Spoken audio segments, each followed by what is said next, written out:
Welcome to The Explainer. Today, we're going on a kind of mystery world tour. We're going to look at objects that they don't fit. They challenge everything we think we know about the past. It's almost like history itself is playing a prank on us. So what if the history books are missing a few chapters? Maybe the most incredible ones? We're about to open up some ancient case files that hint our ancestors were way more advanced than we give them credit for. Okay, first stop, we're heading way up into the Bolivian Andes. We're at a place called Pumapunku. And let me tell you, when you first see it, it doesn't look like an ancient ruin. It looks like someone dropped a bunch of giant, machine-cut blocks and just left them there.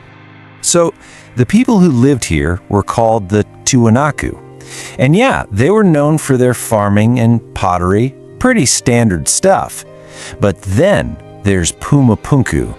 It's this huge scattered puzzle of stone blocks carved from some seriously hard rock. And when I say massive, I am not kidding. Some of these things weigh over 100 tons. A single stone. But here's the kicker. They aren't just big rocks. No way. They're carved with perfectly straight edges, super smooth faces, and exact right angles. I mean, the precision here is so mind-blowing that modern engineers look at this stuff and just shake their heads. They say it looks like it was cut with modern machinery.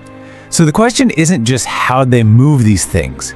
It's how in the world did they get this machine-like finish on such a massive scale? And this is where it gets really tricky. The Tiwanaku people, they didn't leave behind any written records. Nothing that says, hey, here's how we built this crazy place.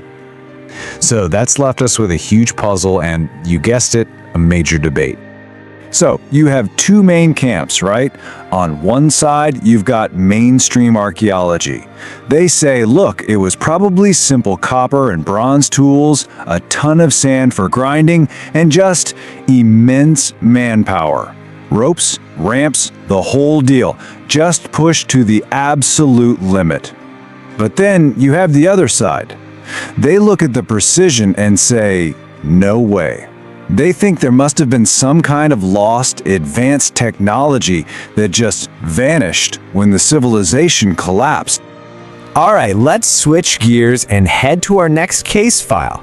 This one was found in a 2,000-year-old shipwreck. Picture this. It's the year 1900. Sponge divers are working off the coast of this little Greek island, Antikythera, and they stumble upon an ancient wreck full of treasure. So, among all the cool statues and pottery, they pull up this thing. At first, everyone just wrote it off as a corroded lump of bronze. Junk. But oh man, were they wrong. It turned out to be one of the most incredible pieces of ancient tech ever found. We're talking about the world's oldest known analog computer. It took a while, but eventually, using advanced X-ray scans, scientists were able to peek inside that crusty exterior. And what they found was just, wow. A whole complex system of more than 30 interlocking bronze gears. This wasn't just a random chunk of metal. It was an incredibly engineered machine, designed to map out the entire cosmos with stunning accuracy. So how did it work? It was basically a super sophisticated astronomical calculator. You'd turn a knob to set a certain date, then all those tiny gears inside would whir into action, modeling the movements of the sun, the moon, even the planets. And the dials on the outside, they'd show you things like upcoming eclipses, the phases of the moon, and get this, even the schedule for the next Olympic Games.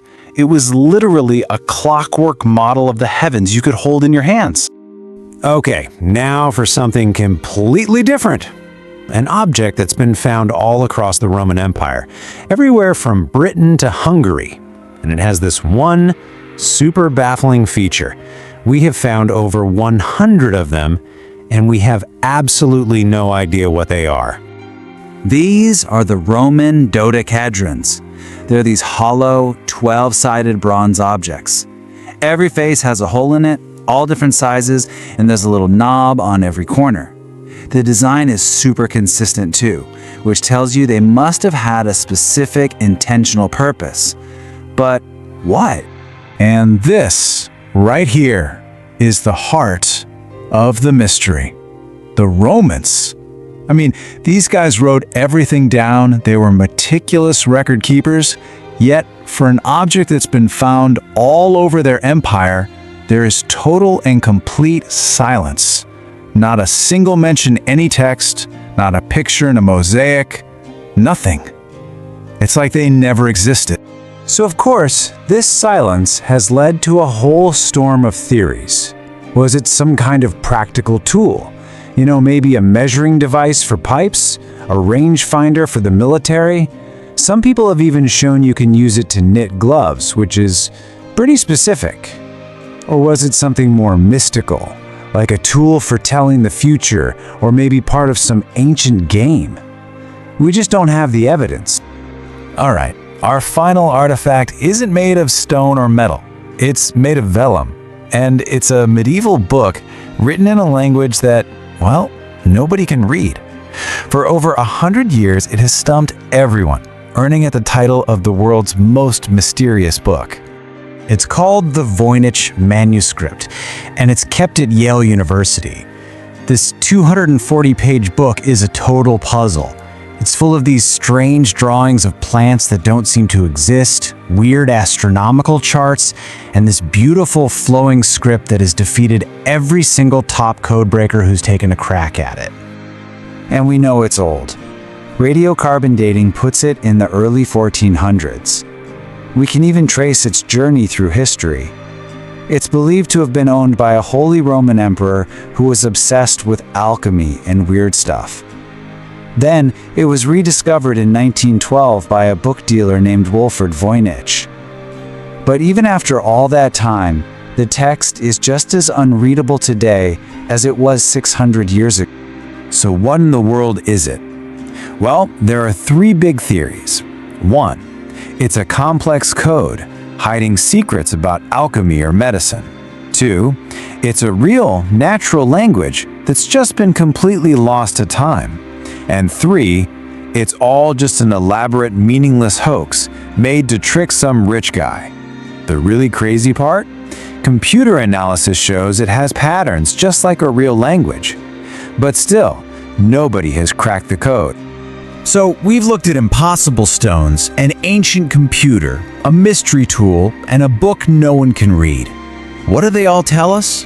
What's the common thread here? These aren't just isolated puzzles. Think of them as data points. And they're all pointing to a past that was filled with lost technologies, forgotten languages, and a level of sophistication that we're honestly just now beginning to appreciate. They force us to question everything we thought we knew about what ancient people could do. And that's really why all this matters. The big takeaway is that history isn't some closed book that's already been written. It's an active investigation. And these mysteries, they aren't just frustrating, they're fuel for our curiosity. They remind us that the story of our past is far from over. There's still so much out there to discover. It makes you wonder, right?